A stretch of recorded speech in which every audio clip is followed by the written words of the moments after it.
श्री लक्ष्मी नारायण भगवान की। श्रीमन नारायण लक्ष्मी नारायण श्रीमन नारायण लक्ष्मी श्रीमन नारायण नारायण नारायण श्रीमन नारायण नारायण श्रीमन नारायण भवतारायण श्रीमन नारायण भवतारायण लक्ष्मी नारायण नारायण नारायण लक्ष्मी नारायण नारायण श्रीमन नारायण नारायण नारायण श्रीमन नारायण नारायण बोलिए श्री लक्ष्मी नारायण भगवान की। अनंताचार्य कृपया वेदान्तद्वयपारगम् रामकृष्णाविशद्भक्तम् विश्वक्सेनमुनिं भजे।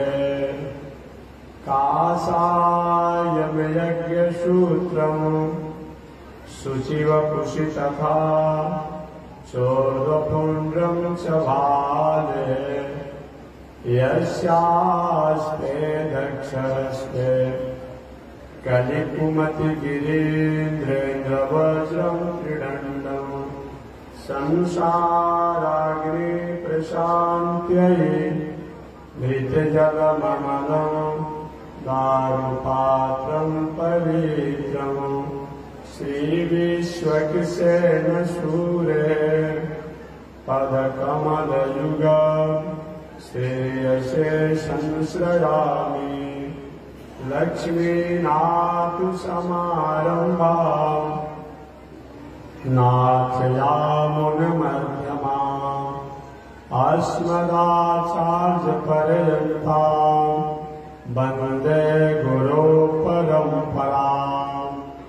नारायणाय विद्महे वासुदेवाय धीमहि तन्नो विष्णु प्रचोदयात्। महालक्ष्म्यै च विद्महे विष्णुपत्न्यै च धीमहि तन्नो लक्ष्मी प्रचोदयात्।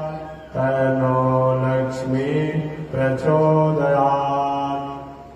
परमाराध्य श्री लक्ष्मी नारायण भगवान नित्य वंदनीय पूज्य गुरुदेव श्री त्रिदंडी स्वामी जी महाराज के युगल चरणों में कोटिशः नमन। भगवत भागवत आचार्य कैंकर्य पारायण महानुभाव पावन भूमि पर पावन कथा को निवेदन किया जा रहा है। पावन कथा प्रसंग अंतर्गत पिछले दिन आपने सुना होगा नैमिषारण्य का पावन क्षेत्र 1000 वर्षों तक चलने वाला धार्मिक अनुष्ठान आयोजन किया गया है। 88,000 संत महात्मा ऋषि लोग जुटे हुए हैं। उन सभी संतों का अगुवाई विप्रों में श्रेष्ठ शौनक ऋषि कर रहे हैं। कथा सुनाने के लिए व्यास पीठ पर कथा व्यास गद्दी पर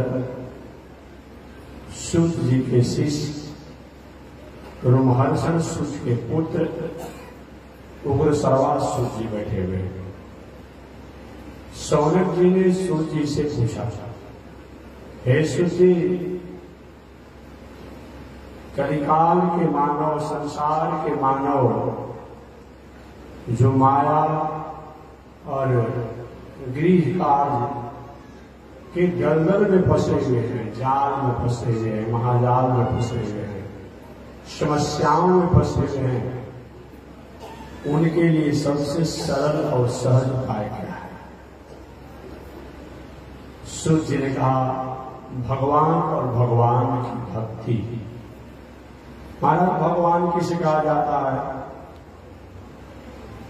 सौनक जी ने पूछा। सूर्य जी ने कहा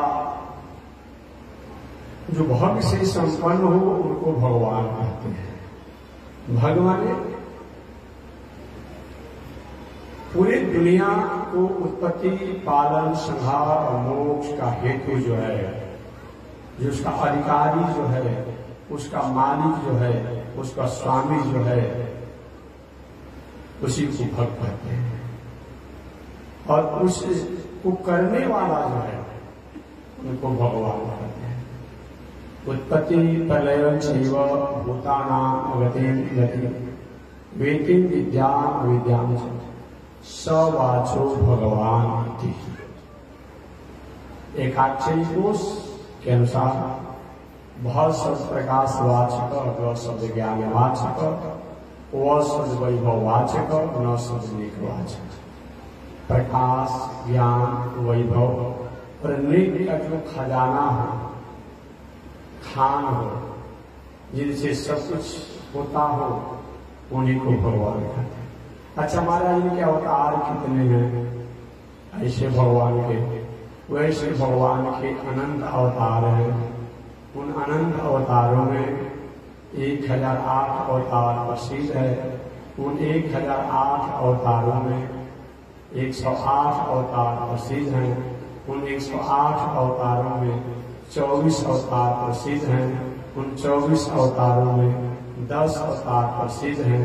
उन 10 अवतारों में 4 अवतार प्रसिद्ध हैं। उन 4 अवतारों में 2 अवतार प्रसिद्ध हैं। उन 2 अवतारों में कृष्णावतार, कृपा का अवतार, रामावतार, मर्यादा का अवतार। महाराज 24 अवतार कौन कौन है आप बताएं? क्योंकि 24 घंटा होता है तो 24 घंटा हमारा मंगलमय हो, संसार के प्राणियों के लिए मंगल कारक हो, तो 24 अवतार भगवान के कौन कौन है? तो परिवार नाम गिनने से बात व्याख्या करें। आप लोग भी याद रखिएगा, रोज मैं बताता हूँ 24 अवतार कौन है। तो सबसे प्रथम अवतार ब्रह्मा जी के पुत्र सनक, सनंदन, सनातन, सनत कुमार, ये चारों भाई को मिला करके एक अवतार, ये सनकादि का अवतार। याद रखिएगा, नैमिषारण्य में जो कथा का आयोजन किए उनका नाम है सौनकादि। क्या नाम है? सौनकादि। तलावी सौ, एकार, डबल उकार, 100 हो गया, 9 अको अदो अदीर्घ सौनकादि। याद रखिए, अगर कभी कभी की समझ में नहीं आता है कि सनकादि और सौनकादि किस मिलता है। एक बार एक महात्मा जी कथा सुना रहे थे, समझने के लिए बता रहा हूं कि क्यों ऐसा मैं बार बार कह रहा हूं। सनकादि जो है ब्रह्मा जी के मानस पुत्र हैं, सनक, सनंदन, सनातन, सनत कुमार, जो नारद जी को भी भक्ति के देवी के पुत्र ज्ञान वैराग को स्वस्थ करने के लिए उन्होंने कथा सुनाया। और ब्रह्मा जी के बड़े पुत्र भगवान का था। सौनकादि जो है वो नैमिषारण्य में हजारों वर्षों तक चलने वाले आयोजन का था। लेकिन नहीं समझने पर कभी कभी भ्रम हो जाता है, इसलिए कथा को शांति से सुनना चाहिए। एक बार एक महात्मा जी कथा सुना रहे थे, राम कथा, रामायण की कथा सुना रहे थे। पूरे तन्मयता के साथ महात्मा जी ने रामायण की कथा सुनाया। अब सुनाने के बाद कथा समाप्त हुआ। एक भगत जी थे, जैसे आज लोग समझ नहीं पाते हैं, बहुत से ऐसे लोग हैं जब दुर्गा, सरस्वती, देवी, भागवत का पाठ जब होता है तो उनको ये नहीं कि वहां लिखा है कि माँ भक्षति भार्या, तो वहां पर माँ भक्षति भार्या, माँ भक्षति भार्या। ऐसा पाठ कर या किसी की पत्नी मर जाए तो पाठ का दोष है। क्या वो पाठ नहीं करने आएगा? कुंती शब्द में से जब जीरो हट जाएगा, बिंदु पर का हट जाएगा तो कुत्ती हो जाएगा, और उसका कुत्ती का फल पूजा आप करेंगे, कुत्ती का फल मिलेगा। सकृत और सकृत, तलावी से सकृत करेंगे इसका अलग अर्थ हो जाता है, दंती से सकृत करेंगे इसका अलग अर्थ है। इसलिए सबका अलग अलग अर्थ होता है। तो कथा महात्मा जी ने सुना दिया, और वो जो सुनने वाले बोले कि महाराज एक बात आपसे मैं जानना चाहता हूँ। तो हो सकता है कोई ज्ञान वाला की बात पूछेगा, पूछो क्या पूछना चाहते हो? तो महाराज मैं जानना चाहता हूँ कि राम और रावण, इन आपने कथा सुना दिया, मैं बहुत अच्छा प्रकार से सुना, लेकिन दोनों में कौन राक्षस थे मुझे समझना है, बताइए। महात्मा जी ने राक्षस तो हम हैं, जो तुम्हारे जैसे राक्षस मैंने सुना है। महात्मा ने कहा अरे अभी तो कितना पूरा 7 कांड की कथा सुना दिया गया, अब तुमको पता नहीं चला कि राक्षस कौन था। ऐसे बहुत से लोग हैं जो कि कथा पूरा सुन लेंगे, लेकिन सुनने के बाद भी जहां पर हैं वहीं पर आकर रुक जाएंगे। ऐसा कार्य नहीं होना चाहिए। सौन का तलावी से सौन का जो है नैमिषारण्य में आयोजन करने वाले ऋषि हैं, और दंती से सनकादि जो है ये ब्रह्मा जी के मानस। चल आगे में भगवान के 24 अवतार, उस प्रथम अवतार कौन? सनक, सनंदन, सनातन, सनत कुमार, चारों भाई को मिलाकर के एक अवतार। दूसरा अवतार वराह अवतार, जंगली सुअर बन करके भगवान ने हिरण्याक्ष द्वारा पृथ्वी को चुरा करके जल के भीतर रखा गया था, वो जल से ऊपर ला करके और जल के ऊपर स्थापित किया गया। ये भगवान का दूसरा अवतार वराह अवतार, ये ब्रह्मा द्वारा प्रकट हुआ। माने सनकादि भी ब्रह्मा के ही पुत्र हैं, और वराह भगवान को ब्रह्मा की नासिका घ्राण से उन्हीं के। तीसरा नारदा अवतार, ये नारद जी भी ब्रह्मा के ही पुत्र हैं। तो 3 गो भगवान का अवतार जो हुआ तो ब्रह्मा के पुत्र ही रूप हुए, सनकादि, वराह अवतार और नारदा अवतार, 3। चौथा अवतार नर और नारायण। धर्म की पत्नी मूर्ति देवी से नर और नारायण प्रकट हुए। साक्षात भगवान नारायण ही एक चेला के रूप में, एक गुरु के रूप में भगवान के रूप में प्रकट हुए, और जाकर के एक भगवान जो है नारायण पर्वत पर तपस्या किए, चेला बनकर जिस अंश से भगवान हुए वो नर पर्वत जो आज भी बद्री नारायण में जाते हैं, तो नर पर्वत अलग है, नारायण पर्वत अलग है। तो नर और नारायण का अवतार ये तपस्या का अवतार है, तपस्वी अवतार है। 5वां अवतार कपिल देव का अवतार, जो कर्दम ऋषि के पुत्र भगवान कपिल देव। 6वां अवतार दत्तात्रेय जी का। 7वां अवतार यज्ञावतार। 8वां अवतार ऋषभ देव का अवतार। 9वां अवतार राजा पृथु का अवतार। 10वां अवतार मत्स्यावतार। 11वां अवतार कुर्मा अवतार। 12वां अवतार धन्वंतरी का अवतार। 13वां अवतार मोहिनी अवतार। 14वां अवतार नृसिंहावतार। 15वां वामना अवतार। 16वां परशुरामा अवतार। 17वां व्यास जी का अवतार। 18वां राम जी का अवतार।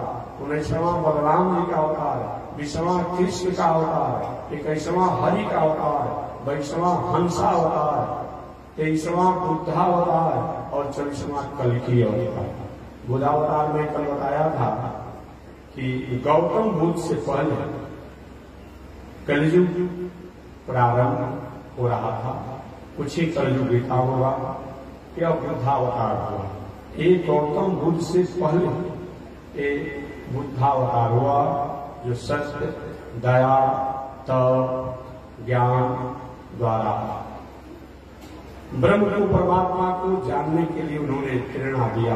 ये बुद्धावतार, ये 24 अवतार। उन 24 अवतार में सनकादि का अवतार की व्याख्या हो चुकी है। वराह अवतार दूसरा अवतार की व्याख्या हो चुकी है। नारद जी की नारदा अवतार की व्याख्या हो चुकी है। चौथा नर नारायण अवतार की व्याख्या हो चुकी है। और 5वां कपिल देव के अवतार की व्याख्या हो चुकी है। आज 6वां अवतार दत्तात्रेय जी का अवतार। दत्तात्रेय जी का नाम आप लोग सुने होंगे। दत्तात्रेय जी कोई समान नहीं थे।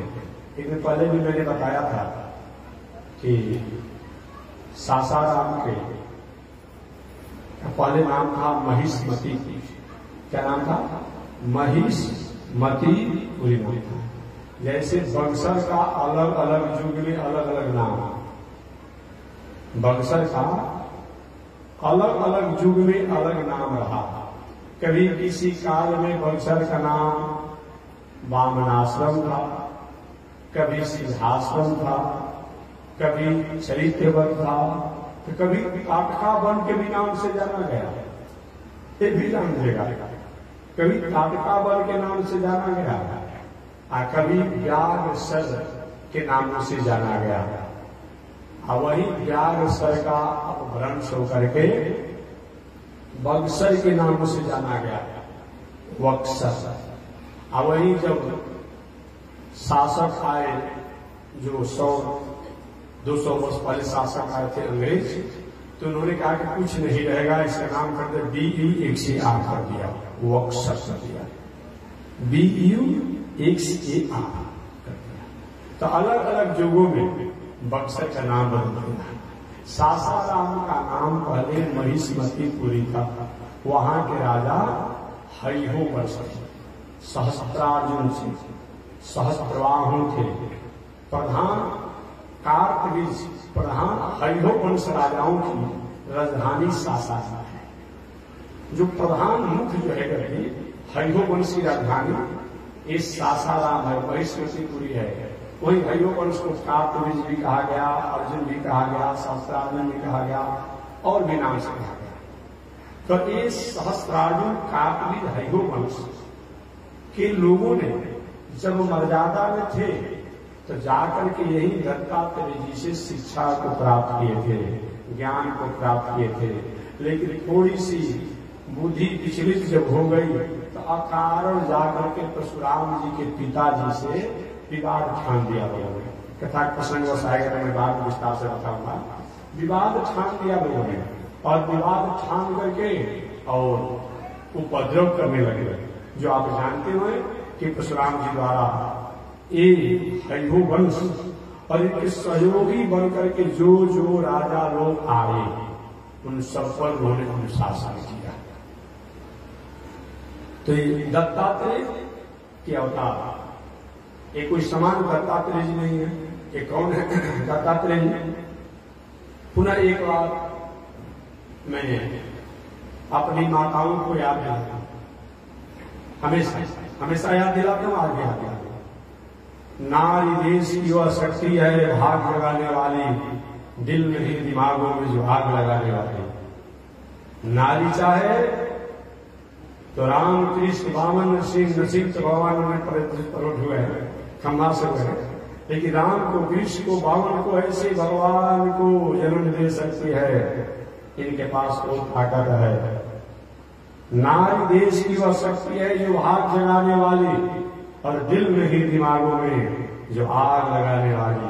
आपने सुना होगा हमारी देश की स्वतंत्रता में जिनका बहुत बड़ा योगदान रहा, आपने लक्ष्मीबाई इत्यादि नारियों का भी नाम बहुत लोगों का सुना होगा, जो कि अपने तलवार, अपने भुजाओं, अपने साहस के बल पर शत्रुओं के दांत को खट्टा कर दिया और अपने राज जो स्वाधीनता को उन कुत्सित विचार वालों के कारण था उनसे पुनः स्वतंत्रता लाने के लिए जागृति और प्रेरणा को लाया। तो नारी कोई समान नहीं है। नारी की गरिमा, नारी की महिमा, नारी चरित्र ही पढ़ना चाहिए माताओं को। नारी का चरित्र क्या होता है, नारी धर्म पढ़ना चाहिए, लेकिन ये लोग भी नहीं पढ़ती है। अब क्या करना है, टेलीविजन हो गया है, मोबाइल हो गया है, अब क्या देखा जा रहा है, चित्रहार देखा जा रहा है। अब चित्रहार देखोगे तो आपका हार व्यवहार ठीक रहेगा, अब बुद्धि ठीक रहेगा? नहीं, समय मिले तो नारी चरित्र को पढ़िए, सुनिए कि नारियों का क्या चरित्र होता है। नारी धर्म पढ़िए, क्या नारी का धर्म होता है, तब न जानोगी। तो मैं निवेदन करना चाहता हूं, ये दत्तात्रेय जी भगवान के अवतार हैं। इन भगवान के अवतार बनने में और किसी का योगदान है, वह नारी का ही योगदान है, स्त्री का ही योगदान है, वह दूसरी कोई स्त्री नहीं है। अत्रि ऋषि की पत्नी अनसुईया का देन है। अत्रि ऋषि की पत्नी अनसुईया का देन है। अत्रि ऋषि कौन है? ब्रह्मा जी के पुत्र हैं। अनसुईया कौन है? भगवान कपिल देव की बहन है, कर्दम ऋषि की बेटी है। इसीलिए कुल खानदान में ठीक ठाक होना चाहिए। बात समझ गए? कुल खानदान में ठीक होना चाहिए। भगवान कपिल जी की बहन, कर्दम ऋषि के बेटी अनसुईया, इधर ब्रह्मा जी के पुत्र अत्रि ऋषि हैं। तब तो भगवान को जन्म लेना पड़ा, ऐसे थोड़े जन्म भगवान ले लेंगे।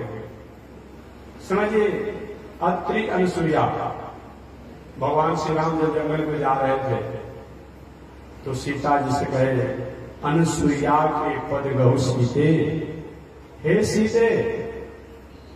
अनसुईया से जाकर के नारी धर्म का शिक्षा प्राप्त करो, नारी धर्म की शिक्षा को प्राप्त करो।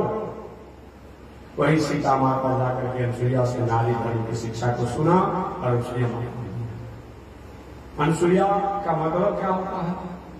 अनसुईया, अनसुईया, अनसुईया माने होता क्या है? एक होता है असूया। क्या होता है? असूया। असूया माने क्या होता है? जो किसी के गुण में दोष देखे, वो क्या है? असूया है। किसी के गुण में दोष देखे, वो क्या है? असूया है।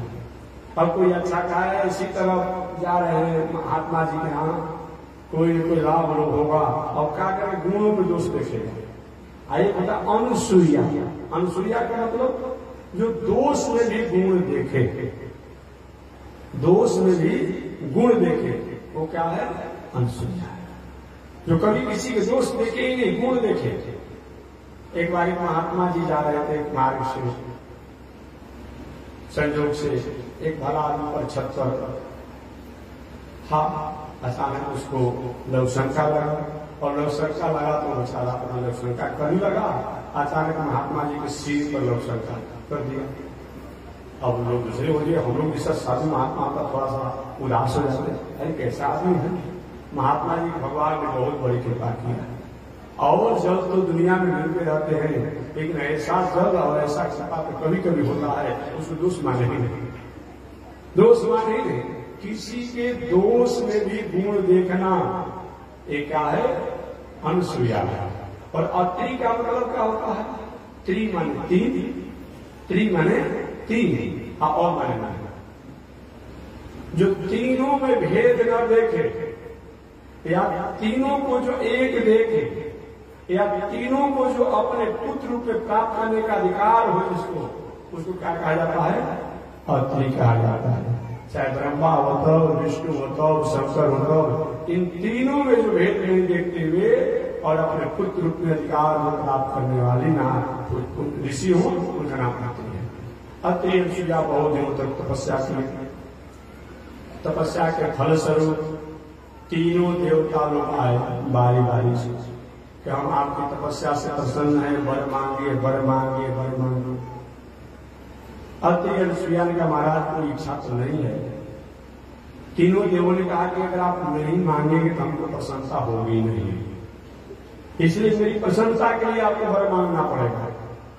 तब अत्रि अनसुईया ने कहा कि आप तीनों लोग मेरा पुत्र बन जाते तो अच्छा होता है। ये काम तो कठिन है। अब तीनों को तुम पुत्र बनाना चाहती हो, यही घर में बुलाना चाहती हो। कहीं ब्रह्मा जी किसी के पुत्र बन जाते हैं, कहीं शंकर जी किसी के पुत्र बन जाते हैं, और कहीं विष्णु किसी के पुत्र बन जाते हैं, और तुम तीनों को पुत्र बनाना चाहते हैं। ठीक है, लेकिन आपके जैसा कोई तपस्वी नहीं है, चलिए समय से वचन पूरा हो गए। तीनों देव लोग अपने अपने लोग में चले गए।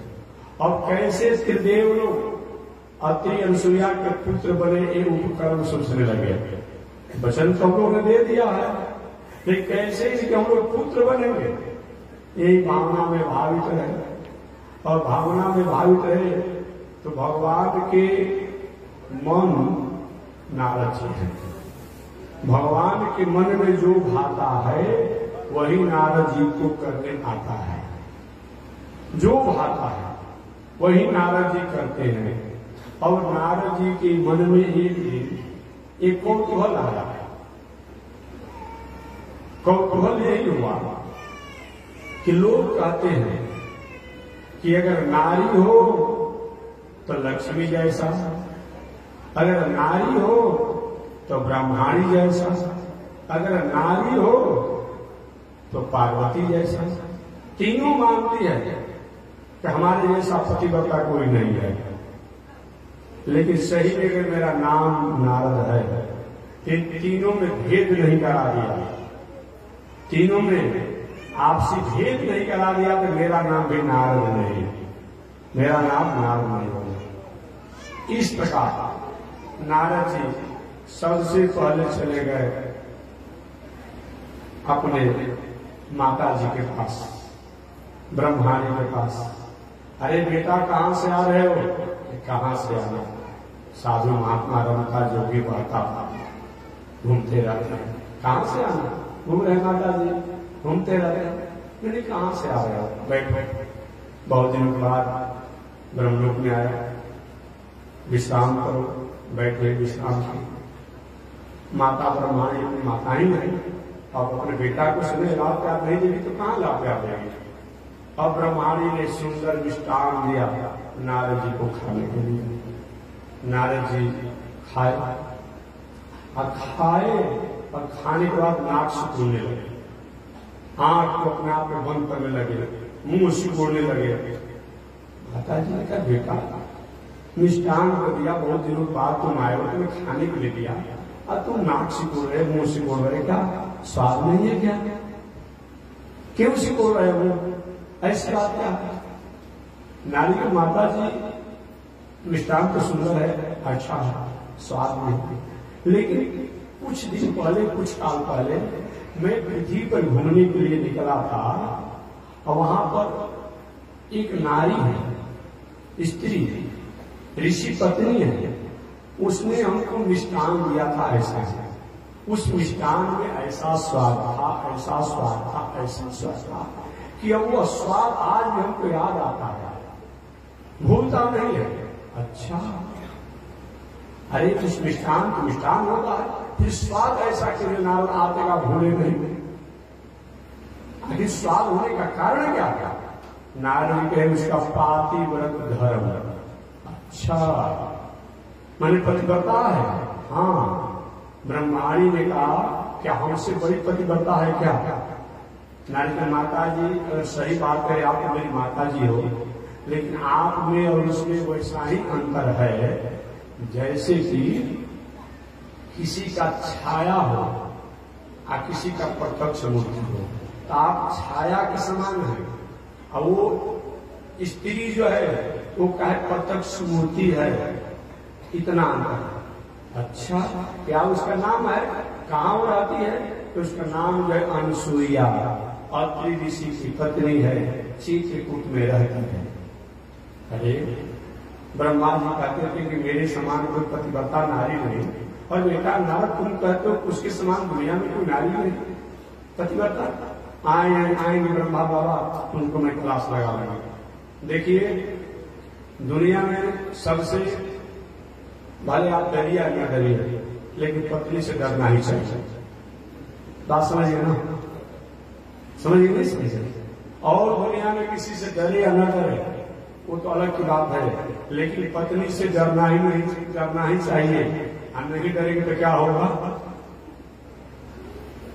पंखा में रस्सी बांध करके खेला हो जाएगा, हाथ पैर लगाकर जेल में जाएंगे, कहीं पेट्रोल छिड़क लेंगे, हाथ पैर लगाकर जेल में जाएंगे, पत्नी से हाथ धोना पड़ेगा, आप भूतिन बन जाएगा, जिंदगी भर पूजना पड़ेगा।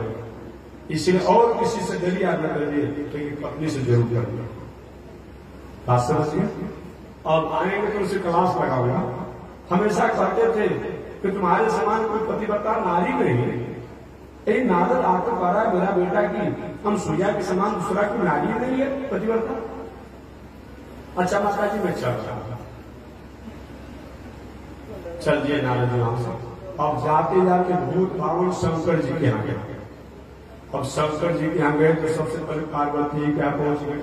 आप पार्वती जी के यहाँ जब पहुंचे तो पहुंचने के बाद वहां भी पार्वती ने भी प्रणाम किया, नारद ने प्रणाम किया। पार्वती जी नारद जी को अपना गुरु मानती है, इसीलिए पार्वती ने भी प्रणाम किया। क्योंकि नारद जी नहीं होते तो पार्वती का विवाह शंकर जी से होता ही नहीं। तो पार्वती जी नारद जी को अपना गुरु मानते हैं और नारद जी पार्वती जी को अपनी माता मानते हैं कि शंकर जी भाई जगत पिता है, कल्याण करते हैं, उपकार करते हैं, तपस्या साधना करते हैं, गुरु जैसा प्राणियों के ऊपर मंगल की बात करते हैं। अतः वो भी उनको प्रणाम किया। पार्वती माता ने बाबा नारद जी को बैठाया। बाबा बैठे बैठे बैठने के बाद सुंदर मिष्टांग दिया। मिष्टांग दिया, नारद जी खाए और खाने के बाद कितना सुंदर मिष्टांग था। पार्वती ने कहूं क्या और कोई मिष्टांग खा कर आ रहे हैं क्या? हाँ, कुछ दिन पहले मैं पृथ्वी पर घूम रहा था, एक नारी ने इतना सुंदर मिष्टान दिया, इतना सुंदर मिष्टान दिया, ऐसा उसमें स्वाद था कि स्वाद हमेशा हमेशा हमको याद बना रहता है। अच्छा, वो कहाँ आपने खाया था? नारी कौन थी? ऐसा क्यों उसमें स्वाद इतना इससे अधिक है कि माता जी उसका प्रधान कारण है वो पतिव्रता नारी है। और पतिव्रता नारी होने के कारण उसके मिष्टान में स्वाद था। पार्वती ने कहा हमसे बड़ी है क्या पतिव्रता में? सारा दुनिया कहता हो कि अगर पतिव्रता हो तो पार्वती जैसा, आपने सुना होगा ना, सारा देवता लोग आकर के आप विवाह काट रहे थे। आज ही विवाह काटने वाले लोग नहीं होते थे, पहले लोग विवाह काटने वाले होते थे। एक तो शंकर जी का बुढ़ापा था तो आकर विवाह होने वाला था, सभी देवता लोग आकर के विवाह काट दिए। पहले पार्वती इतना तपस्या से हमने किया और तपस्या करके उस बावले को, उस पगले से विवाह करना चाहती हो जो नंग धड़क रहता है, नंग धड़क रहता है। कभी इच्छा हुआ तो बागंबर में मृगा का छाल पहन लेता है, कभी आभूषण की इच्छा पड़ती है तो कोई सरसों की और बिच्छुओं की आभूषण पहन लेता है, कभी शरीर को सुंदर बनाने की इच्छा होती है तो शमशान का राख लपेट लेता है, कभी इच्छा होती है तो मुंडों की माला लगा लेता है। ऐसा भूत प्रेतों के साथ रहता है, सागनी जागनी के साथ रहता है, उससे तुम विवाह करोगे? नहीं नहीं, अगर विवाह ही करना हो तो तपस्या तुमने किया है तो विष्णु भगवान से सुंदर दुनिया में कोई नहीं है। पार्वती ने कहा कि महाराज सुनिए मेरा प्रण को, मेरे वचन को सुनिए कि विष्णु सकल गुण धाम, विष्णु सारे गुण के धाम हैं। ये आप लोग कहते मैं सुनती हूँ जानती हूँ, लेकिन जब भी मैं विवाह करूंगा तो अनुभूत भाव शंकर से करूंगा, अन्यथा ऐसे ही रह जाऊंगा। उनके लिए मैं एक बार बार अनेकों बार हमें मरना पड़े, जन्म लेना पड़े, लेकिन उनसे अलग मैं किसी को प्राप्त करना नहीं चाहता। तो दुनिया कहते हैं कि पार्वती पतिव्रता है। अब बेटा नारद आप कहते हैं कि एक पृथ्वी पर नारी है, वो कौन नारी है? क्या उसका नाम है? कि वो नारी का नाम है अनुसुईया, अत्रि ऋषि की पत्नी है और चित्रकूट में रहती है। पार्वती ने कहा क्या हमसे बड़ी है क्या? नारी की माता जी आप में और उसमें वैसा ही अंतर है जैसे कि कोई फोटो अप्रत्यक्ष, फोटो माने फोटो होता है, प्रत्यक्ष माने प्रत्यक्ष होता है। आप फोटो के समान हैं और प्रत्यक्ष है। ब्रह्मांड को क्या कहे? आप छाया हैं और प्रत्यक्ष है। यहाँ पार्वती क्या कर रहे हैं? आप फोटो हैं और प्रत्यक्ष हैं। अच्छा माता जी मैं चला रहा अब नारद जी वहां से सब्जी और पार्वती गली ये बाबा कहते थे कि तुम्हारे समान पतिव्रता कोई नारी नहीं। और नारद कहता है कि इस दुनिया में अनसुईया के समान कोई नारी नहीं। आएंगे तुमसे पूछा जाएगा ऐसा क्यों आता है? और कुछ भी हो उसको छोटा करना पड़ेगा। आगे नारद जी चले गए लक्ष्मी जी के पास और लक्ष्मी जी के पास जाकर के प्रणाम किया लक्ष्मी जी को। माता जी प्रणाम। अरे बेटा नारद कहां से आ रहे बेटो? घूमते फिरते आ रहे हैं। संत महात्मा रमता जोगी बाटा पानी थोड़े ही जगह रहता है, घूमते फिरते आ रहे हैं। अच्छा ये दुनिया का समाचार बताओ। लक्ष्मी माता ने पूछा दुनिया का समाचार बताओ। तो माता जी दुनिया का समाचार तो बहुत अच्छा है। लो मिष्टान खाओ। मिष्टान खाओ। हम मिष्टान खाते खाते कहे माता जी ऐसा ही मिष्टान एक बार मैंने खाया था, लेकिन जो स्वाद वहां था वो स्वाद यहां नहीं है। अरे ऐसा क्यों? इसका कारण क्या था? कहीं इसका कारण है कि जिसने मिष्टान खिलाया वो पतिव्रता नारी है और उसके पातिव्रत धर्म के कारण उसके मिष्टान में स्वाद बढ़ गया। लक्ष्मी माता ने हमसे का बड़ी है क्या पतिव्रता? सारे दुनिया के लोग कहते हैं कि लक्ष्मी का पत्रों के देते हैं, प्रमाण देते हैं, उदाहरण हमसे बड़ी है क्या?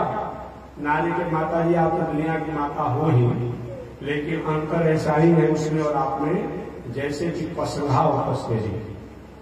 आप जो है पसंगा के समान है और पसेरी के समान है। अच्छा और नारद जी वहां से चल जी जिस बस्ती में नारद आग लगा दे वो बस्ती बिना जले रहे ऐसा हो ही नहीं सकता है। और जिस घर में नारद जी कहीं भड़का दें वो घर बिना फूटे विस्फोट के रह ही नहीं सकता।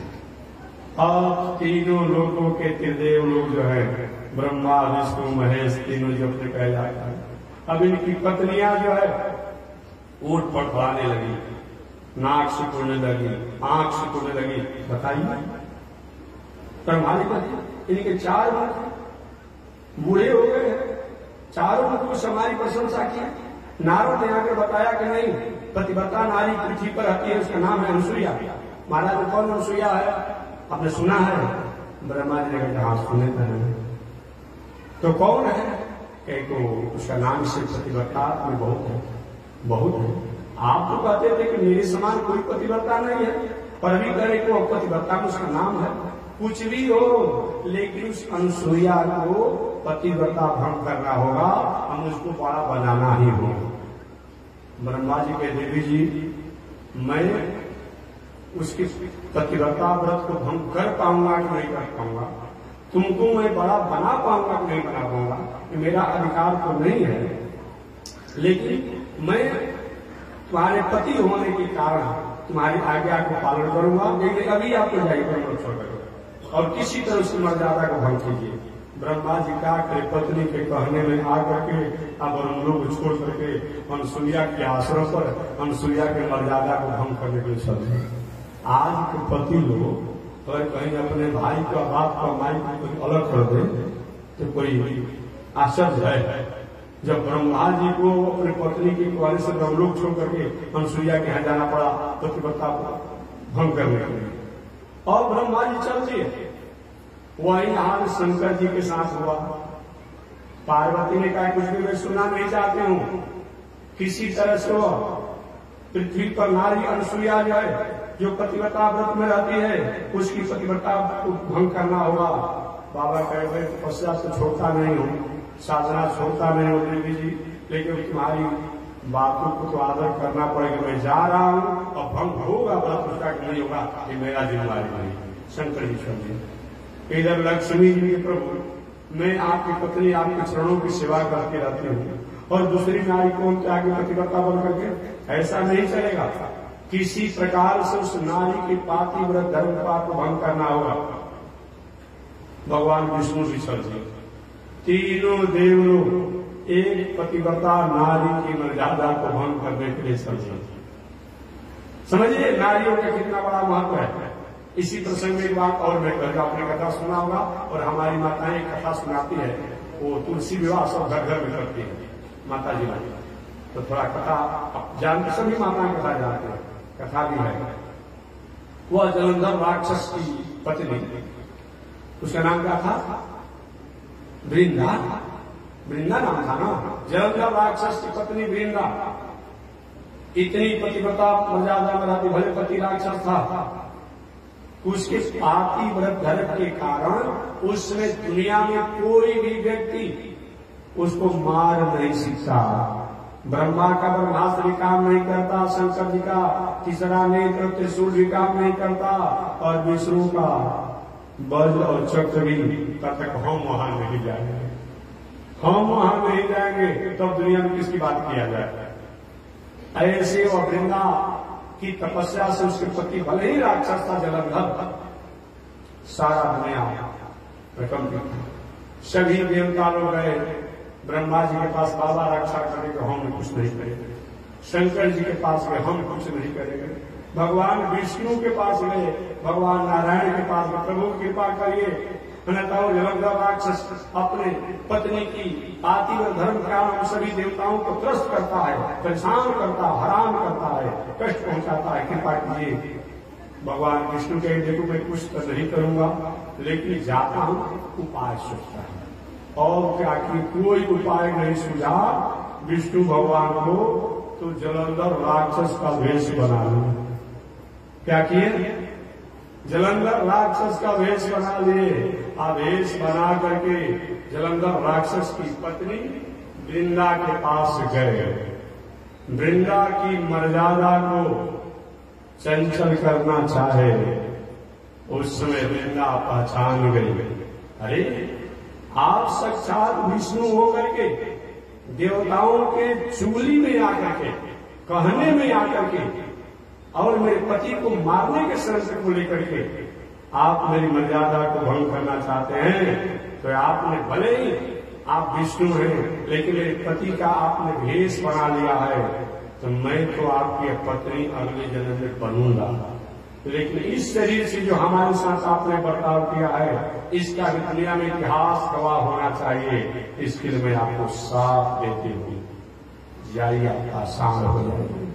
वही विष्णु भगवान को जलंधर राक्षस की पत्नी वृंदा के साथ के कारण पाषाण बनना पड़ा। वो पाषाण शालिग्राम भगवान, जो शालिग्राम भगवान हमारे बीच में है, यही शालिग्राम भगवान एक हमारे भारत की एक जलंधर राक्षस की पत्नी वृंदा के पातिव्रत धर्म को भंग करने के लिए विष्णु भगवान को आए, तो आए तो ठीक है, उसकी मर्यादा को तो चंचल करना चाहे, पहचान गई, लेकिन साथ दिया कि महाराज आप पाषाण हो जाइए। वही पाषाण होना पड़ा। अब वृंदा कहा कि जब आप भले ही मेरे पति को आप भेष बना ही दिए, तो मैं भी आपकी पत्नी बनूंगा। वही वृंदा अगले जन्म में तुलसी वृक्ष बन गई। क्या बन गई? तुलसी वृक्ष बन गई। जो आज में हमें कभी समय मिलता है तो तुलसी शालिग्राम विवाह करते हैं, माताएं तो तुलसी विवाह करते हैं। अब वर कहां से आती है लोग, लेकिन करती होगी अपने आप में, कोई प्रतीक रूप में फोटो करती होगी, लेकिन तुलसी का विवाह शालिग्राम भगवान के साथ हुआ। हम भी समय मिलता है तो समय समय से कार्तिक में तुलसी विवाह महोत्सव हम करते हैं। तो समझिए पतिव्रता नारियों का कितना बड़ा महत्व है। आप अपनी गरिमा को समझिए कि साक्षात विष्णु को पाषाण होना पड़ा, ये आप जानते हैं। अब तीनों देव लोग अपनी अपनी पत्नी के कहने में आकर के और माता अनसुईया के मर्यादा को भंग करने के लिए चल रही है। अब चलते चलते तीनों देव लोग एक ही जगह मुलाकात हो गई। जैसे अलग अलग गांव से आप सब लोग आए हैं, हजारों हजारों की संख्या में, कोई कहाँ कहा है, कोई कहाँ कहा है, कोई कहाँ कहा। तो ब्रह्मा जी अपने लोग से चले, विष्णु भगवान अपने लोग से चले, और शंकर जी अपने लोग से चले, और रास्ते में तीनों की मुलाकात हुई। आप कैसे, आप कैसे, आप कैसे।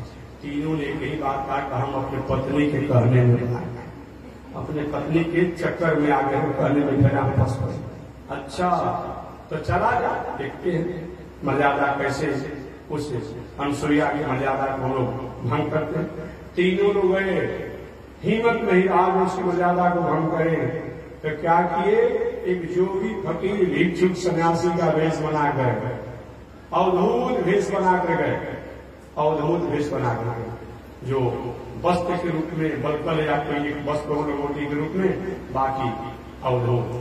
अवधूत का मतलब क्या होता है? अवध का जस अवध होता है, अवध अवध अवध माने जिसका तीनों काल में वध नहीं होता हो, वर्तमान काल, भूतकाल, भविष्य का, या सृष्टि के प्रारंभ में, सृष्टि के मध्य में और सृष्टि के संहार होने पर जिसका वध नहीं होता, जिसकी सत्ता रहती है, जिसका अस्तित्व रहता हो, जिसका स्वरूप रहता हो, उसका नाम क्या है? अवध है।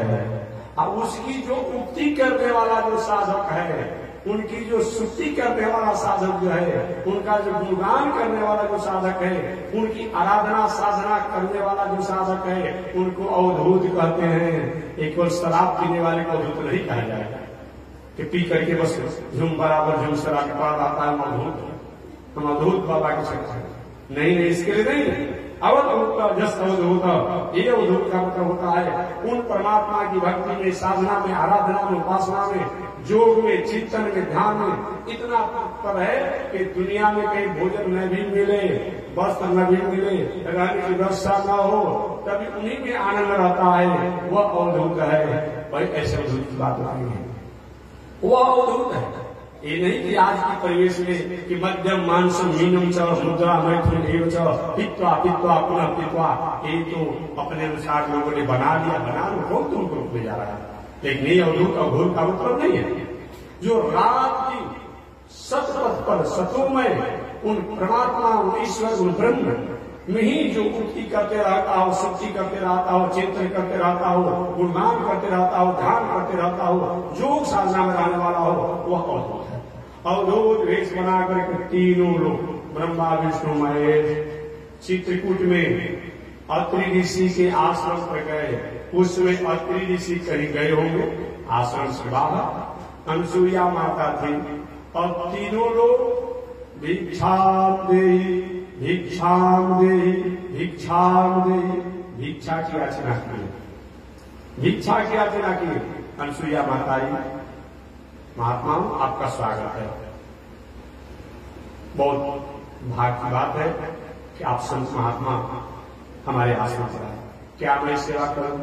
एक अवधूत संत है, हम बनाए हुए भिक्षा को ले सकते हैं, लेकिन एक मेरा प्रतिज्ञा है, व्रत है, एक नियम है, एक नियम है, एक शर्त है। क्या शर्त है? मैं भिक्षा तभी उसके हाथ से लूंगा कि जो वस्त्राभाव में होकर के, नग्न होकर के हमें भिक्षा देगा। माता ने कहा ऐसा तो साधु का नियम नहीं होता, ऐसा तो साधु होता नहीं है। ऐसे जो कि कहे कि हम नग्न अवस्था में भिक्षा लेंगे देने वालों से, जैसे आजकल कुछ संत महात्मा एक बार बलिया जिला में हमारा यहाँ आयोजन होने वाला था, उस आयोजन से कुछ दिन पहले मैंने एक दो कथा व्यासों की विदा किया था कथा कहने के। तो गांव में गए तो उन लोगों ने कहा कि हमारा नियम है, उन्होंने कहा कि हम कुमार कन्या बना कर देंगे, यहाँ सामने खाऊंगा। ये कहाँ का धर्म है? ये कहाँ का धर्म है? और बताइए, अब लोगों ने हमारे पास महाराज जी जिसका सब क्या किया गया है बाहर से, उन्हें छोड़े बाहर हम लोग हैं, किसी का कथा सुनाएंगे, हमको एक दो दिन के बाद जाता है। ऐसा होता है कि 7 दिन का 8 दिन का कार्यक्रम होता है और कभी कभी हमको 4 दिन के लिए जाना पड़ता है, 5 दिन के लिए जाना पड़ता है। तो गांव के लोगों ने खबर किया, बलिया जिला में उधर लालगंज के आसपास प्रोग्राम था, तो हमारे पास खबर कराया लोगों ने, महाराज ऐसी बात है। तो हमने कहा कि महाराज जी भले पता नहीं होगा लेकिन धर्म नहीं चलेगा। और बताइए कौन सा धर्म है जी जो साधु महात्मा भेष बनाकर कहता है कि कुमारी कन्या बनाएंगे तो हम खाएंगे? हो बताइए ना, ये कहाँ का धर्म? ऐसा धर्म काहे थे? ऐसे धर्म से क्या होगा? ऐसा अगर आज भी कोई संत महात्मा साधु भेष में कहता है नहीं नहीं हम तो स्त्रियों की बनाओ कुमारी कन्याओं की बना खाते हैं, यही धर्म है, तो बहुत अच्छे हो तो सदाचारी कर्मचारी से बनाओ खाओ, ये कहाँ का धर्म है? या तो जो हमारे यहाँ भोजन भूख बनता है अपने आप जो बताए बनाते खा लीजिए, ये कहाँ का धर्म है भाई? ऐसा होता है तो समझिए थोड़ा सा उसके व्यवहार में और में कुछ न कुछ खोट है। खोट समझते हैं ना, कुछ न कुछ उसमें काला है, अब उससे थोड़ा सा संयम और संयम हो जाएगा। और तो अनुसुईया माता ने कही ऐसा तो साधु कभी आश्रम आए ही नहीं, करे हम भिक्षा तो देंगे आप तभी भिक्षा देंगे जब वस्त्राभाव नग्न अवस्था में भिक्षा दोगे। वो भी तो कोई समान नारी थी नहीं, समान नारी नहीं थी। साधारण किसी प्रकार की वस्तु को मापने के लिए मशीन निकल गया कि दूध में कितना पानी मिलाया गया है, अब कहना है कब नहीं मिलाया है, वो स्वयं मशीनें बता दे रहा है कि कितना आपने पानी मिलाया है, क्या कितना फैट है। जब आज का विज्ञान ऐसा ऐसा मशीन उपकरण हो गया है और साधक साधना करने वाले लोग अगर कोई अपनी साधना द्वारा ये सब अनुभव कर ले तो कोई आश्चर्य नहीं मानना चाहिए। अब अनुसुईया माता ने जो भी ध्यान किया, ये तो कोई अवधूत नहीं है, कोई ब्रह्मचारी नहीं है, कोई संत नहीं है, कोई भिक्षुक नहीं है, ये तो ब्रह्मा विष्णु महेश है। अपने अपने पत्नी के कहने से और मुझे छोटा बनाने के लिए ये लोग आए हुए हैं। तो माता अनुसुईया ने क्या किया कि बाबा ठीक है, बस 1 मिनट पर धैर्य करिए, 1 मिनट धैर्य करिए। और गई और जाकर के जल हाथ में लिया, वो भी पूजा पाठ करती थी ना, जल लिया अपने जल पात्र से जो पूजा पाठ करती थी, और जल लेकर के संकल्प किया कि अगर मैंने अपने पति अत्रि ऋषि के अलावा दुनिया में किसी भी पुरुष को अपने पति जैसा आदर और मर्यादा से नहीं याद किया हो, एक ब्रह्मा विष्णु महेश तीनों देव जो है एक 6 महीना के बालक बन जाए। अगर मैं कभी बता नारी हूं सही में भी जल छिड़का कि सीखते ही क्या होगा कि ब्रह्मा विष्णु महेश तीनों 6 महीना के बालक बन गए, बालक बन गए। पढ़ना उड़ना व्यवस्था करके अब पढ़ना में तीनों लोग को डोला दिया, सुला दिया। अब आनंद से रह रहे ब्रह्मा विष्णु महेश तीनों लोग वो माता अनुसुईया के आश्रम से। अपने कुछ दिनचर्या के बाद जब अत्रि ऋषि आए, देवी जी ये छोटे छोटे बालक पल्ले में डोल रहे हैं, महाराज सब आप ही के कहें मेरे, मुझको पता है नहीं कि मेरे घर में कोई पुत्र होने वाला है, पर कहां से पुत्र हो गए। अब ध्यान किया, अच्छा देवी जी बहुत बड़ी पुण्य लीला किया है, ये साक्षात तीनों लोक के नियामक नियंता ब्रह्मा विष्णु आज उनको अपने बेटे बना दिया है। ठीक है, वही अब रहने लगे लोग, वही पलने में ढोल रहे हैं। अब हिम्मत नहीं है कि अपने स्वरूप को होकर के अपने अपने रूप में छिप जाए। समय बीतते चला गया, कुछ समय जब बीता तो अनुसुईया है ब्रह्माणी पार्वती और लक्ष्मी जी कोई कभी तक आए नहीं। इतना समय बीत गया, कोई पता नहीं, कोई सूचना नहीं, और कुछ नहीं तो सब अपने ढूंढने के लिए निकल पड़े, अपने ढूंढने के लिए निकल पड़ी, अपने अपने पति को ढूंढने के लिए निकल पड़ी। और तीनों जब निकली तो एक जगह उनको मुलाकात हो गया, बहन आप कैसे, बहन आप कैसे, बहन आप कैसे।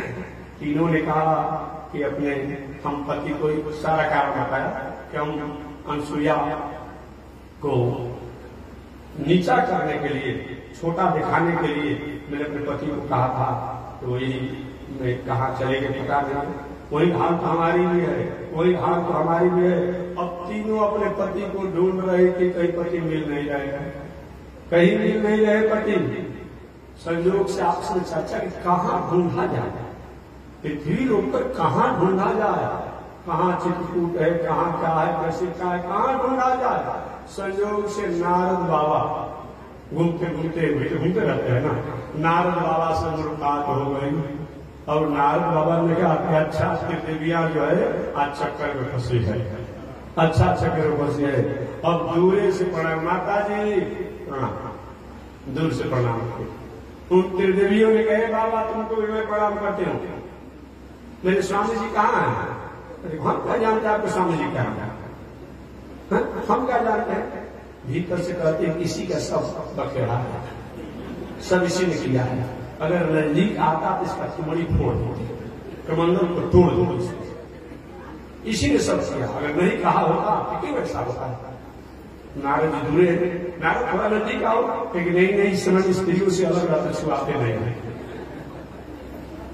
नारद जी ज्ञानी है ना, हम इसमें स्त्रियों से अलग रहते हैं, आसपास नहीं होते हैं। अच्छा बाबा ठीक है, तुम्हारा धर्म है, लेकिन ये बताओ मेरे स्वामी जी कहाँ है? हम आपके स्वामी जी के बारे में नहीं जानते हैं। नहीं बाबा, तुम्हारे ही पेट में तिनका है, तुम्ही दाढ़ी में तुम्हारा तिनका है, तुम ही बताओगे, सब तुम्हारा किया हुआ है। बार बार जब त्रिदेवियों ने कहा तो नारद ने कहा कि इस नारी की मर्यादा को भंग करने के लिए तुम लोगों ने मेरी बात नहीं माना। मैं कह रहा था कि इसमें दुनिया में उसके सामने कोई नारी नहीं है, लेकिन तुम लोग नहीं माना और उस नारी की मर्यादा को भंग करने के लिए अपने पति को तुमने भेजा। तो तुम्हारे पति जो है उस नारी के पातिव्रत धर्म के कारण 6-6 महीना के बालक बन करके पलने में डोल रहे हैं, घूम रहे हैं। वो अब जब बड़े होंगे तो बड़े होने के बाद उनका वो माता जी विवाह करेगी, उनकी दूसरी पत्नी आएगी और तुम लोग को माला जपना पड़ेगा।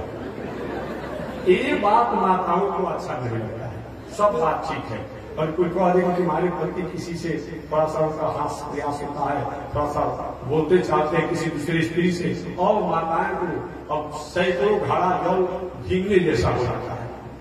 और सब बात इनको बर्दाश्त होगा, लेकिन कोई एक काम बर्दाश्त नहीं होता है। आज देख लीजिए ना, कोई भी स्त्री हो, ठीक है, आपकी कोई संबंधी हो, प्रेमी हो, किसी नाता में लगती हो, आप उसको पता नहीं हो आपकी पत्नी को, आप कहीं फोन पर बात कर दिए या कहीं ऐसे भी के रास्ते में भेंट हो गया, इससे बात की, काहे बात की, क्यों बात की, कौन थी आपकी, और रात उसी शंका में डूबी रहेगी। इस स्वभाव है माताओं का। और ये बात उन लोगों को अच्छा नहीं लगा कि मेरे पति बड़े होंगे, उनका विवाह होगा और हमसे उनका कोई मतलब नहीं रहेगा। हे बाबा नारद, तुम्हें प्रणाम करती हूँ, हाथ जोड़ती हूँ, बार बार प्रणाम करती हूँ, कोई उपाय बताओ और मेरे हम लोग पति से मिलाओ, कि चले जाओ वही नारी के पास, अनुसुईया के पास, वही कुछ समाधान होगा। वही पता बता दिए नारद जी सारा करके, और वही त्रिदेवियां गई। जाने के बाद हिम्मत नहीं रहा उसके आश्रम में ऐसे प्रवेश करे और अपने पति को अपने पातिव्रत धर्म से अपने यहाँ ले हिम्मत नहीं गई और जाकर के प्रार्थना की, माता जी ये दासी आपके यहाँ सेविका बनकर के, दासी बनकर के सेवा करना चाहती है। माता अनुसुईया ने कहा तुम्हारे जैसी स्त्रियां बहुत से आश्रम में रहती है, क्योंकि हस्त रखते ऋषि जी, तो आप भी सेवा करो, रहो आश्रम। अब आश्रम में त्रिदेवियां रहने लगी। ब्रह्मा विष्णु महेश छोटे छोटे बालक बन करके रह रहे हैं। त्रिदेवियां भी आश्रम में अनुसुईया माता के यहाँ रहने लगी। अब जब देखती है तो कभी कभी नेत्रों से आंसू बहते, कैसे मुक्त करें अपने पति को, हम किस घेरा में फंसे, कैसे इसको मुक्त किया जाए। और एक दिन अनुसुईया माता ने देखा कि इतनी दिव्या हो रही है एक बेटी, क्या आश्रम पर कोई कष्ट है क्या, खाने का, पीने का, रहने का, इसमें कोई अपमान कर दिया, क्यों रो रही हो, क्या बात है? नहीं माता जी कोई कष्ट यहाँ नहीं है, कष्ट यही है ये जो पलने में जो डूब रहे हैं ना, ये मेरे स्वामी जी हैं। अच्छा मैंने मेरे पति हैं। अनुसुईया आपके पति हैं? हाँ हमारे पति हैं। तो ठीक है, जब तुम्हारे पति है तो अपने अपने पति के बाह पकड़ करके और ले जाओ। और जे भी कहा अनुसुईया माता ने, और जे भी अपने अपने पति को पहचाने लगी, और ब्रह्माणी जो है वो शंकर जी का हाथ पकड़ लिया बालक में जो है, और जो रुद्र है, रुद्राणी जो है पार्वती है, वो ब्रह्मा का हाथ पकड़ लिया। किसी ने अपने पति को पहचाना नहीं। उसी समय नारद जी महाराज भी आ गया। माता जी कैसा पातिव्रत धर्म, जब तुम अपने पति को नहीं पहचान पा रही हो और कहते हो तुम पतिव्रता है, ऐसा पातिव्रत धर्म। और उसी समय त्रिदेवियों ने कहा कि नारद तुम्हारा जय हो, तुम्हारा विजय हो, तुम्हारी ही जय विजय हो। और आज के बाद हम तीनों देवियां कहती हैं कि सती अनुसुईया के समान इस दुनिया में कोई पतिव्रता नारी नहीं है। तीनों ने हाथ जोड़ करके एक स्वर से कहा, वही अनुसुईया माता है। आगे त्रिदेवियों ने कहा कि मेरे पति को मुक्त कर दिया जाए। वही अनुसुईया माता ने पुनः जल हाथ में लिया और संकल्प किया कि तीनों लोग अपने स्वरूप को जब छींटा मारा, और छींटा मारने के बाद ब्रह्मा विष्णु महेश तीनों हुए, और पुनः मन में कामना किया, कहा कि ये दुनिया कैसे जानेगी कि पतिव्रता नारी की मर्यादा है कि प्रभु आप लोग अपने एक स्वरूप से तो ब्रह्मा विष्णु महेश तो रहेंगे ही, और एक स्वरूप से मेरा बेटा भी होंगे, हमारे पुत्र भी आप बनेंगे एक स्वरूप से। तो वही भगवान विष्णु जो है वो साक्षात दत्तात्रेय हो गए। क्या हो गए? दत्तात्रेय हो गए। शंकर जी जो है वही दुर्वासा हो गए। क्या हो गए? दुर्वासा हो गए। और ब्रह्मा जो है वही सूर्य चंद्रमा बन गए। इस प्रकार पूरे पर जाए भगवान विष्णु जो है वही दत्तात्रेय हो गए, शंकर जी एक अंश से दुर्वासा बन गए, और वही ब्रह्मा जो है सोम चंद्रमा बन गए। तो एक स्वरूप से तो अपने लोक में चले गए, और एक स्वरूप से ये माता अनुसुईया के पुत्र बनकर के रहे। इस प्रकार से माता अनुसुईया के पुत्र ये दत्तात्रेय जी है। ये दत्तात्रेय जी की कथा को मैंने सुनाया। ये योग साधना में निपुण रहने वाले हैं, ऐसे दत्तात्रेय जी ये भगवान करता है। भगवान का 7वां अवतार यज्ञावतार।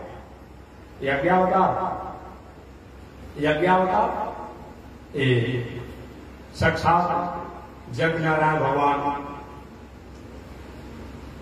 जग की पत्नी जो है जग नारायण भगवान सब इस संसार में प्रकट होकर के हम और आपको यह संदेश देते हैं कि हे दुनिया में रहने वाले लोग, ये दुनिया जग पर ही टिका हुआ है। सृष्टि के प्रारंभ में जग ही द्वारा सृष्टि प्रारंभ हुआ। सहजज्ञा प्रजा सृष्टि, जिसमें ब्रह्मा जी इस संसार में भगवान द्वारा प्रकट हुए और उनको सृष्टि करने का आज्ञा हुआ, तो जग करके ही उन्होंने सृष्टि का विस्तार किया। मनु महाराज ने सृष्टि करना चाहा, जग किया। द्वापर युग त्रेता युग में जग करके ही हुआ। यज्ञ यज्ञमय जंत देवास्तानी धर्माणी प्रथमा न्यासन्न ते हनाकम महिमान सचंत पूर्वे साध्या संति देवा। ये जग की पत्नी का नाम क्या है? जग की पत्नी का नाम है दक्षिणा। क्या नाम है? दक्षिणा। जग सही में कभी माना जाएगा जब जग में दक्षिणा भी दिया जाए। ये नहीं कि ब्राह्मण देवता लोग पूजा पाठ कराए, विद्वान लोग कराए, सिद्ध कराए, और दक्षिणा गिरी महाराज दक्षिणा नहीं है, वो जग अधूरा रह जाता है, अधूरा रह जाता है। तो जग की पत्नी के नाम है दक्षिणा।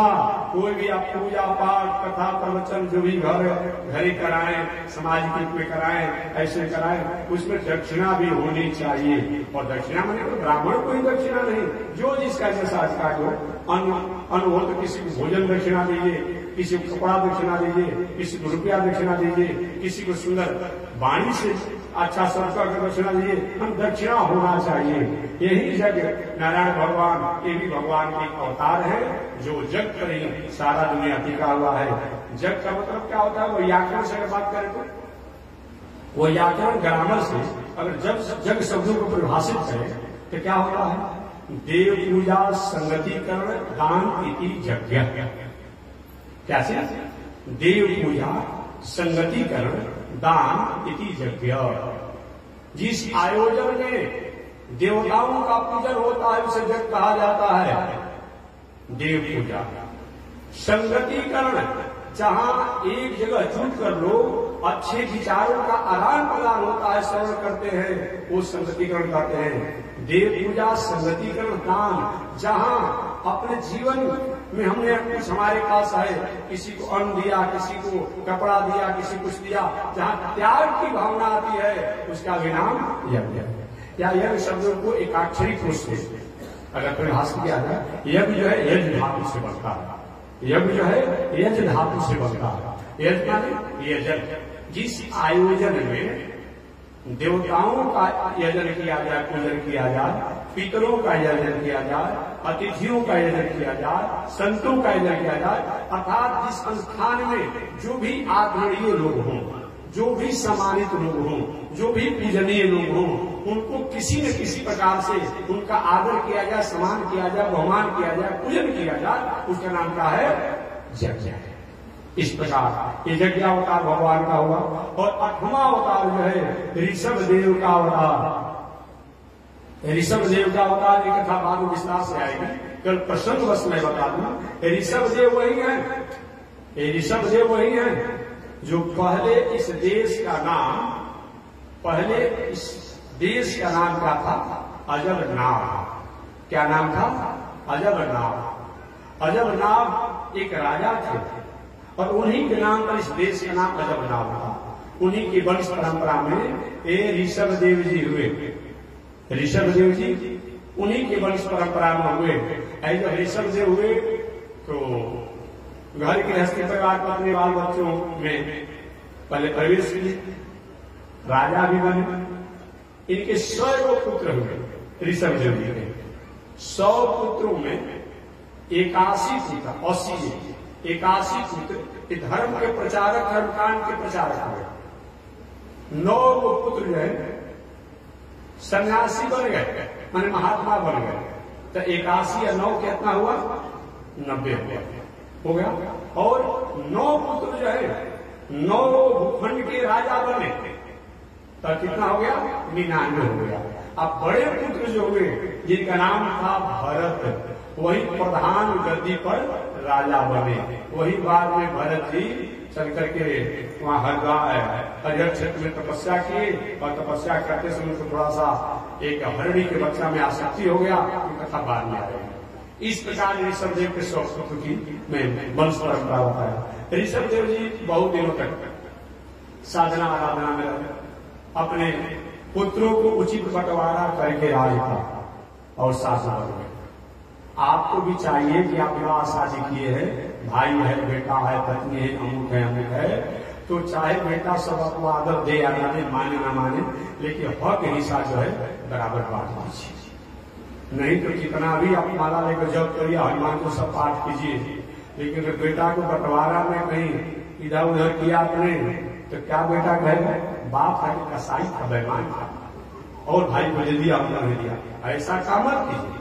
आपका बेटा है, भले आपको नहीं आगे करता, पुत्र तो आप ही का है ना, चाहे माता हो तो बाप, पिता हो तो, दोनों को चाहिए। भले सब बेटा आपको आदर करे, ऐसी बात नहीं है, लेकिन आप जब बंटवारा करने लगे तो उसमें बहुत कुछ इधर उधर मत कीजिए।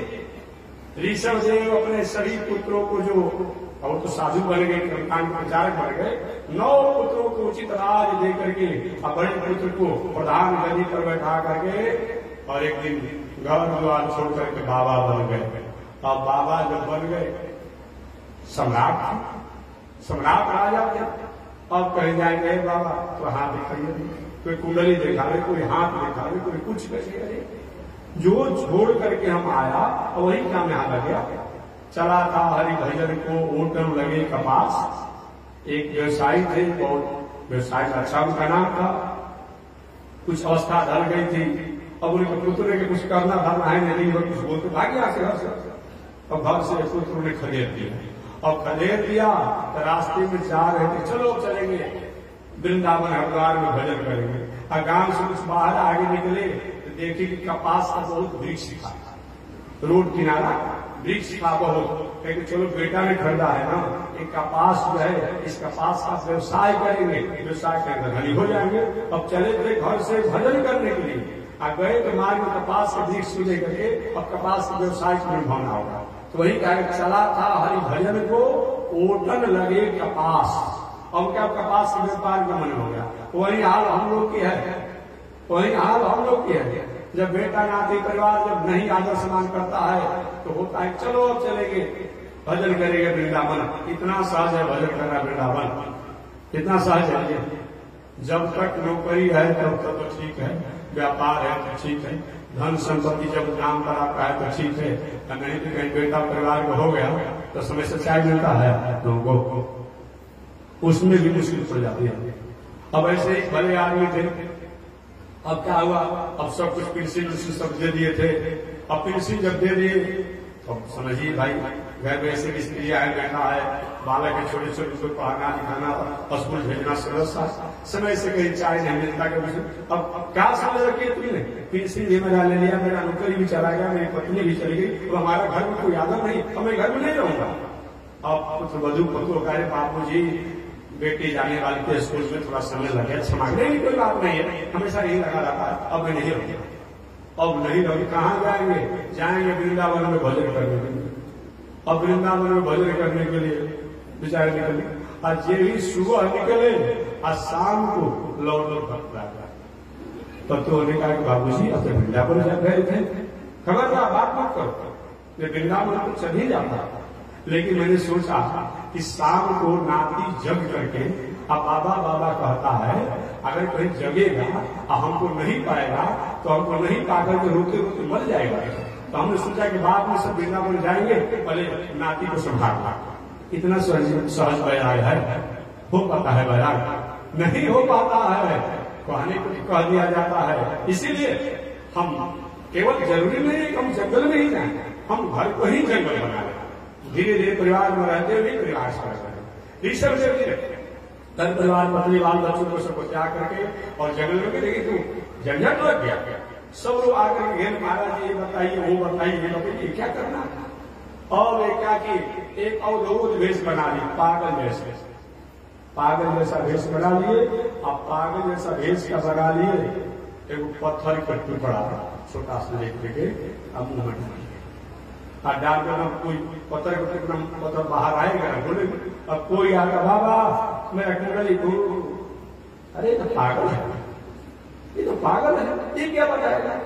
और क्या हुआ, लोग कहे पागल के पास कौन जाएगा? अब जो आना जाना जो परंपरा लगा था सब के सब लौट गया, पागल के पास कौन जाएगा?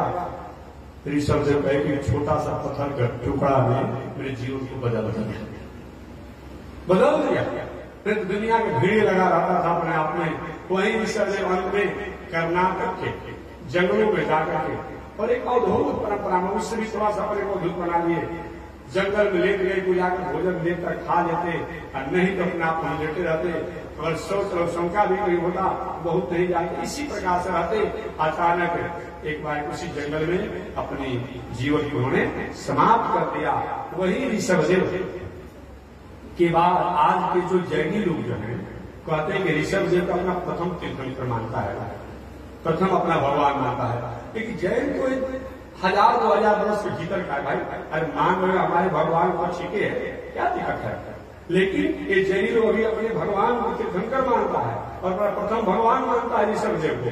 लेकिन नहीं, वो तो ऋषभ देव हमारे वैदिक परंपरा के हैं, ये वैदिक परंपरा से हैं। ऐसे ऋषभ देव जी ये भगवान के अवतार जो गृहस्थ आश्रम में रह करके भी और पुनः बाद में वैराग आश्रम से जीवन जिए, ऐसे ऋषभ देव जी ये भगवान के 8वें अवतार हैं। और भगवान के 9वें अवतार जो है राजा पृथु का अवतार। ये राजा पृथु भी ये भी पहले गृहस्थ आश्रम में रहे और गृहस्थ आश्रम में रह करके राजकाज की व्यवस्था, ये पृथु के बारे में बताया गया है कि कथा कहीं गलती होगी तो सुबह से ना याद करेगा कथा।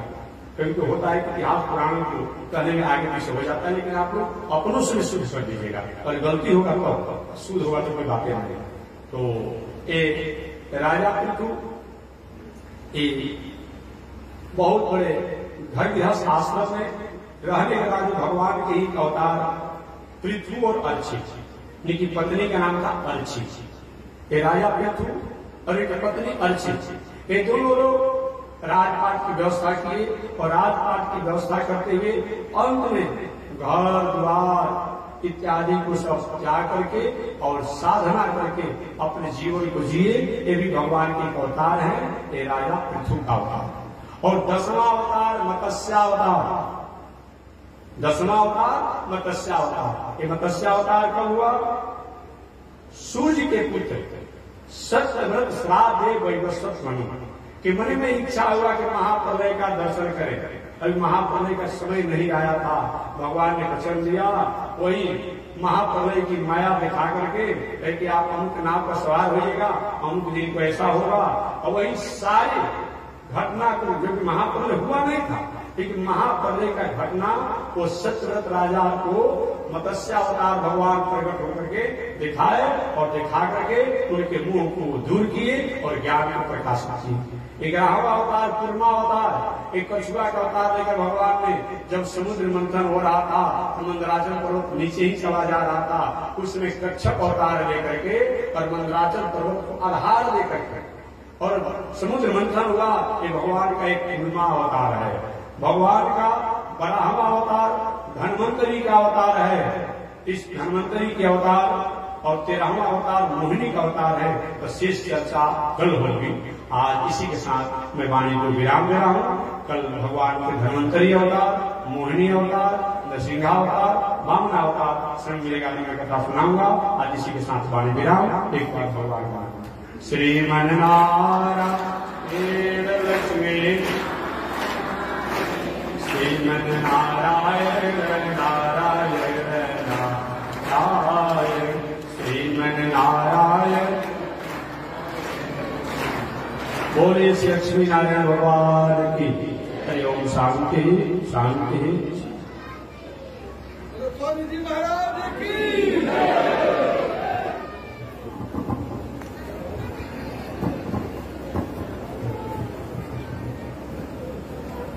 ओम चंद्रमा मनसो जात चक्षुः सूर्यो अजायत, श्रोत्राद्वायुष प्राण संघादग्निरजायत, श्रीश्रुते लक्ष्मी विश्ववदन्यावहोरात्रे, पार्श्वे नक्षत्राणि रूपमस्मिनो व्यातम्, विश्वे निकालामो मयि भाण, सर्वलोकं मयि भाण, कासायं यज्ञसूत्रम्, सुजीव कुशिदधा चोदपुण्ड्रं च भार्यं, यस्यास्ते दक्षस्ते कलिकुमति गिरीन्द्रेन्द्रभद्रं त्रिदण्डं, संसाराग्निप्रसङ्गे मृतजलममलं दारुपात्रं पवित्रं, श्रीविश्वक्सेन सूर्ये पदकमलयुगं, श्रीयशेषं सृजामि अमरयादशूद्र चलमतिरसोय्यादसवभो, कृतघ्नो दूरवाणि स्मर परवशो वन्दनकर,